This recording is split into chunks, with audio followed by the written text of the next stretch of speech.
This is the Fifth Estate Winning Headlines, your media police post. In this segment, we summarize some of the headlines that you might have missed this morning. But we also take a look at the political pieces that we call cartoons in this country. Today is the 14th of April 2020 and I am 2J. I am JM. And I am GK, and in case you missed the headlines, here they are. In the Star, Uhuru Ruto Jubilee fight, registrar to rule.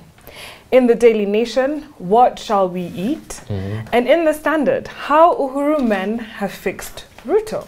This is the first time in a long time that we have some non-corona related headlines. Yes, DP, I think after DP's statement last week, I think this has been the aftermath of that, yes. Yes, so we have a letter that was written from DP's office to the acting registrar of political parties and Dorito.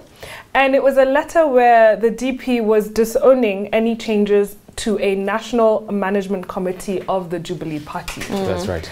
And so they've come out and said, listen, this group has never met. And as such, how can there be changes that were made through a Gazette notice, that there would be these new team members. Yeah. And so there's a team called the Jubilee Party National Advisory Council that has 5 signatories that are saying, you know, listen, indeed no meeting happened, but we had orders from above that these changes are okay. And these orders from above presumably were from the president.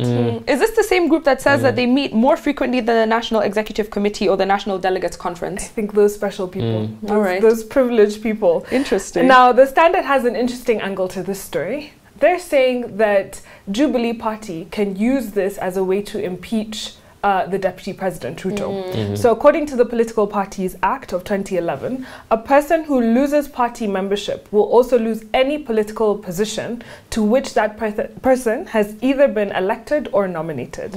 So they propose that these changes at the top or through the management council are a way to engineer DP's exit that is much easier than impeachment through the National Assembly. Where, you know, the DP may have his allies. And already we've seen some MPs write letters sort of denouncing those changes of the structure. Brilliant strategy, if you ask me. Absolutely brilliant at a time when COVID is happening. Exactly. In my view, the DP is being cooked very, very slowly. Yes. Without realizing it. And he's, you know, his hands are bound. Yeah. There's very little that he can do in his position. Yeah. Apart from now going to the court of public opinion.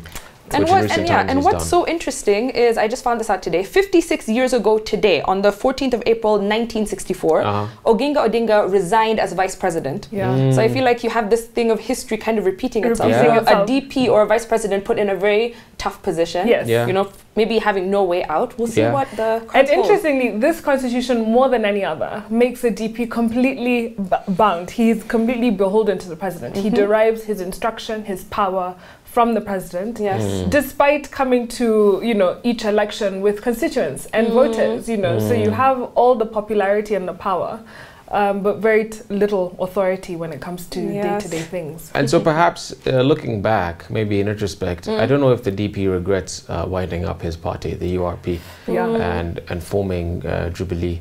Because if they had still been in a coalition agreement, he wouldn't be bound with TNA, he would have a better deal. He would have more options. He'd have his own party, and you know, he'd be calling the shots. Interesting. So these are the risks. So we have a 3-part criteria that we use to break down the headlines. We ask ourselves, is it topical or speculative? Is it repetitive or groundbreaking? And is it thoughtful or just plain lazy? So between the Star and the Standard, I would toss the Star per usual with their long essays. I do like the Standard headline. I like the Standard as well. How they may have fixed Ruto. So let's look now at the Daily Nation. They're asking, what shall we eat? Very strong headline. So they're talking here about how hunger and layoffs are causing this economic slowdown and are beginning to bite the vulnerable. So they make reference to some of the decisions that the president had made, I believe it was last week, that were supposed to focus really on the most vulnerable people in society. So on one hand, you have these people who they're having little food, their income is dwindling, and this is disproportionately affecting them in comparison to the middle class, who are still able to, in comparison, comparison, hold themselves up in this moment. So they talk about senior officials within the presidency having this pilot program that's going to come out and target the informal communities or informal settlements. So it's piloted at 2,000 households before it's expanded to 300,000 in Nairobi. I don't know why they specifically focus on Nairobi when we know that COVID has hit 20 counties. But they say that they're going to be giving out these e-wallets and e-vouchers that will help people buy food from suppliers within their own communities. And the point here is to ensure that money is still floating within communities rather than just the country as a whole. Those are brilliant suggestions. Absolutely. And this is an opportunity where disruptive innovations should really take off. So that things, actually things should not go back to the way they were for the most part. Things should improve out of this crisis. And yes, definitely. And it's also important to show how lockdowns can be context specific. Some countries can afford to do a lockdown wholesale. Other areas perhaps can't. And I think Kenya will come out on top in terms of showing how to care for the low income groups. All right. On that note, I think the Standard, as much as the Daily Nation has a great headline, I feel like it's topical, the Standard. How Uhuru men have fixed Ruto. I got a bit tired of hearing all the dreary corona-related news. Oh, there we have it. The Standard gives us our winning headline. Onto the political pieces that we call cartoons in this country, where we also have a 3-part criteria. We ask ourselves whether it is humorous or dry, whether it is satirical or pessimistic, and whether it is effective or just plain lazy. So perhaps we begin with the star that we have an hourglass. And in the hourglass we have the Jubilee handshake at the top, the one that was used to say tuko pamoja. And then at the bottom you have a caricature of DP Ruto, and the sand seems to be covering him and will eventually suffocate them by the time you know. I particularly love this cartoon. I think it's effective. It describes what the Star and I think the Standard are talking about. And I like how they have conceptualized this. The DP, obviously you see his bust there. But eventually he will turn into granules of sand. It'll be totally unrecognizable. And there's so much certainty in this cartoon because if you think about gravity, the only way is down. It's not going up. You know, the cards are set. This is what's going to happen. The time will come. So. Well, good cartoon. A bit dreary though. Okay, we can put it in the parking page. Yes, in the Daily Nation, Ndula has drawn for us an inset, and the caricature is of DP Ruto giving his statement saying we consult regularly, crying as always, and then in the bigger picture is Jubilee, a sinking ship, and at the top of that ship is a caricature of Captain Uhuru Kenyatta, and then at the bottom of in the ocean itself is a caricature of Moses Kuria and DP Ruto in his floater and saying, well, almost. And I think it's just, making fun of the fact that, he gave this statement which clearly put him outside of the loop. It just made it look very obvious. And I think he's making comments about that. At the same time with the ongoing party struggles. I think it's a great cartoon. Very funny. Also funny. And then we have the Standard. Standard has drawn for us a cargo plane. And the plane is labeled China Imports to Africa, while there's a truck by the loading dock that's labeled Africa Exports to China.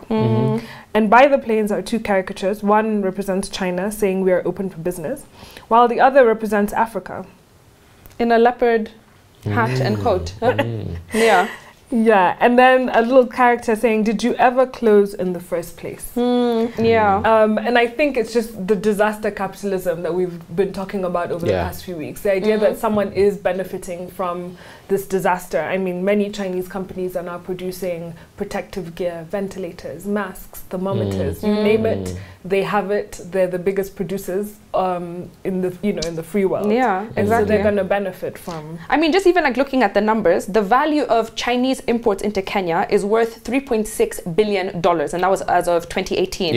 As compared to the Kenya exports to China, which is worth 10 billion shillings or $100 million. That's not even 0.0 of a percentage. So it's negligible.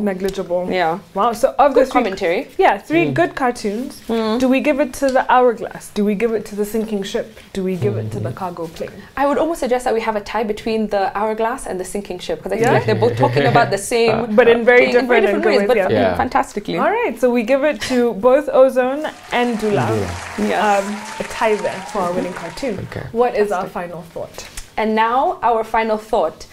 Today is inspired by another Renaissance, but this time it comes from Harlem, the Harlem Renaissance. So this was one of the most iconic cultural periods of African American history. It covers the time starting from the 1920s. And it's where you had black writing, black art, black music really flourishing. And it ushered in a cultural revolution that rocked the entire United States. So just for context, Harlem is a neighborhood in New York City that to date has a very large African American community. And it became a destination for black people throughout the early 1900s. As more black people made Harlem their home, it became known as a center for African American culture. So one of the most important factors that accounted for the rise of this Harlem Renaissance was the great migration of black people from the south of the Americas up to more urban centers like Harlem. So after the American Civil War, the US entered this period called the Reconstruction era. It was a period during which the United States was grappling with the challenges of determining how to decide what the legal status of African Americans would be. So they were emancipated, but they couldn't understand how to classify them. And then this was followed by the Jim Crow era that I think we're all familiar with, where the laws were equality but segregation. And so you have a lot of the segregation primarily happening in the southern states. So you can see that the South was a very hostile place for black people to exist in. And so every Southern African American had to make a decision and had to decide what to do. Do we stay in the South or do we go? And for many of them, it was actually a choice between life and death. So during all of this great migration to urban spaces, you have people of color exploring what it meant to be an artist, what it meant to be black, and what it also meant to be American. And more importantly, what it meant to be all those three things at the exact same time. So you have blues and jazz becoming a central part of life in Harlem. And that's where you have artists like Duke Ellington and Louis Armstrong coming to prominence. But you also have this boom of literary works about African Americans written by African Americans. So these writings were actually compiled into an anthology by a man called Alain Locke that he wrote in 1925 that was called the New Negro. And so this term came to define a whole movement, the New Negro movement, that even went beyond the Harlem Renaissance itself. And it covered a new generation of black people who by this point, quite interestingly, were only 2 generations out of slavery. And so this was used as a way to help people gain civil and political rights. So this movement was so essential for African Americans because it validated their worth in a way that hadn't been done before. So especially for black people who historically had been defined as people without culture, without history, and without any record of any achievement, this ended up being a development and a validation of creativity that had been suppressed for centuries. So eventually we see that this movement mattered because it bridged African Americans' past and their future. Their past, you know, coming from Africa, their past as slaves, their present as newly freed people, and their future as who they could be. And it allowed them to express experiences that were very complicated but very realistic for them in that moment. And we end up seeing that it inspires the whole country. A lot of theft happened where you'd see white people stealing the ideas and concepts created by these newly freed people. And it eventually then went to inspire the whole world. So very interesting. I don't think it's a time that has ever stopped happening. Yeah, absolutely. I'll talk a little bit about music. So although African Americans were out of slavery, by this time they still battled a legacy of white supremacy, as you've mentioned, passed, you know, usually through segregation laws. And so music played a key role in expressing their sentiments and frustrations. And one composer known as James Weldon Johnson wrote a memorable poem that was later translated during this period into a song referred to as the Black National Anthem. And the song was titled, or is titled, Lift Every Voice. And that song spoke of a journey of black Americans out of their gloomy past, but it also emphasized that they must march on until the victory was over. And I'll just quote their lyrics a little bit. And they say, amongst other things, lift every voice and sing, till earth and heaven ring. God of our weary years, God of our silent tears, thou who hast brought us thus far on the way, keep us forever in the path, we pray. So really beautiful lyrics there. Powerful. It was played during Barack Obama's 2000 inauguration, and more memorably at the Coachella Music Festival of 2018, when Beyonce became the first black American performer to do the main event. So really, a song which the lyrics capture the emotions, the feelings, the frustrations, and the hope of Black Americans during that time, which continues to be a really iconic piece of music and poetry. And not to mention as well the famous jazz composers and musicians, and even the jazz genre which emerged at this time, you know, that combined both the saxophone and those kinds of instruments together with a piano, which at that time the piano was really considered a musical instrument of the affluent people of society. And so the combination then of piano and the other jazz instruments such as saxophone then you know, began to bring the genre of jazz, to introduce that not only to around the Black community but also to the white folks in America. So a very interesting time, a lot of creativity, a lot of genius came out of this period. And then you also have iconic writers such as Langston Hughes, who wrote a poem, a famous poem called Harlem, but most of us probably know it as A Dream Deferred, which many people have quoted, right, about deferring your dreams. But what was interesting in the later years, because some say the Renaissance sort of never ended, you know, it's still ongoing in different forms. So you have in the 50s a man named James Baldwin, who is an author, a poet, a writer, who was really influential. So influential that J. Edgar Hoover, who was the head of the FBI at that time, had a dossier on him. And it was actually an 1,884-page dossier covering him from between 1958 to 1974. And it was the largest compiled on any African-American artist of the Civil Rights era. His file was actually half of Malcolm X's. Oh my gosh. And they tracked his writings, phone conversations, even sexual habits. And so the FBI and Hoover were threatened by Baldwin because of his powerful ideas. They saw him as a very influential broker between Black art and Black power. And they saw this as a threat. But why was he so powerful? Well, he wrote portraits of Black America, and he worked hard to expose and dismantle the racial assumptions of the American Republic and the English language itself. And so he would say that language was working against Black people, and he would question things like, why would we say Black is sin? Or why would we say Black is evil and white is saved? And he said in everyday language, we were constantly, or they were constantly oppressing themselves and being oppressed.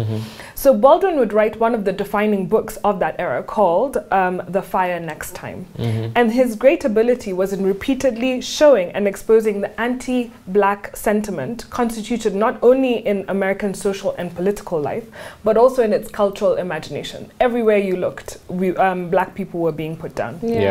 And Baldwin argued that the education system adhered to a narrative of redemption for America, built on the belief that a nation is defined by its better self. But Baldwin rejected this. He said America was not behaving in its better self in any way, and he refused to accept this. In fact, he said that any picture of America that doesn't place the suffering of Blacks and poor at the center is, you know, hogwash. And so he wrote a book called The Notes of a Native Son. And this was the first time a lot of Black Americans were seeing their experiences put down on paper, their anxiety of what it meant to be a person of African descent in America.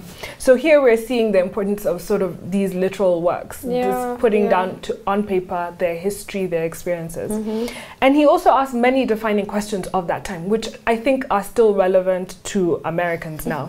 So in a conversation with a young Malcolm X, he would ask about the Civil Rights Movement, because he actually thought the Civil Rights Movement was the latest slave rebellion. This new Negro movement, it was the latest slave rebellion. And he would say, if you're a citizen, why do you have to fight for your civil rights?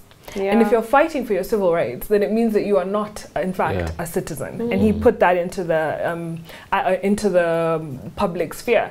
And so much so that FBI picked it up and put it there and said, what does this mean? And they tried to break it down as well. And these are available for the public to read. And Baldwin would go on to call, he would say that America's intentions have always been genocidal. that it has always run a war economy since 1939. That if it could afford to be at war constantly, that's what it would do. And he would say of black people that America only wanted them for labor and for sport. And because they could no longer exile them or get rid of them, they created a system that fixed, you know, the Negro in his place. He would never rise above the ranks. And so he would say that even now, black people are sort of operating and saying, when you are successful, when you are progressing, it's because you are less black and you are more white. And he says that we need to sort of dismantle that. And so he cautions against people who give false sense of morale and superiority, because he says these will always break down in times of crisis. So I think even now as we go through this crisis, what are the false sense of morale or superiority things that we're being told or ideas that will break down as soon as a crisis comes back. But also he said ultimately all our destinies are intertwined. Black, white, African, American, all those. We are all, our fates are one and the same. One and the same. Let me just, you talked about sport, GK. And how the Caucasian Americans wanted African Americans for sport. Has it occurred to you that actually that is still the case today? As many of the sports leagues are still dominated by black you know, African Americans. Basketball, even baseball, American football, you name it. And that is, I don't think, that is not that is not coincidental. Very true. It's not. It's the way the system has been, you know, structured. Exactly. Because it's a lucrative industry. And that's how they get in. But yet the big owners of those leagues and the owners of those teams remain white. They remain white. Precisely. Interesting times. Well, I know you didn't have a quarantine challenge yesterday, but you will have one today. People always buy me to eat, but they never eat me. What am I? Kindly drop your answers in our YouTube section. Yes. So I want to leave you with this for today. Baldwin said, "Not everything that is faced can be changed, but nothing can be changed until it is faced." So whatever we're going through, we must just face it head on. Please subscribe to our YouTube channel, but find us on TV. We're on GoTV, Pang Free to Air, and StarTimes. Have a good evening.